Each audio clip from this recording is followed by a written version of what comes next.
হইছে বলো। আমি বাসায় আসতেছি।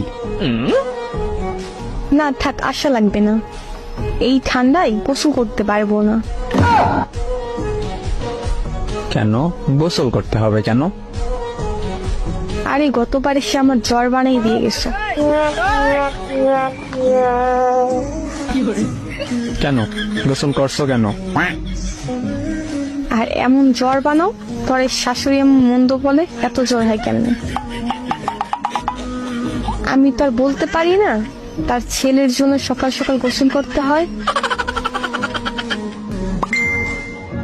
আরে আমি সেইটা বলি নাই, মানে এই জন্য আসবো না।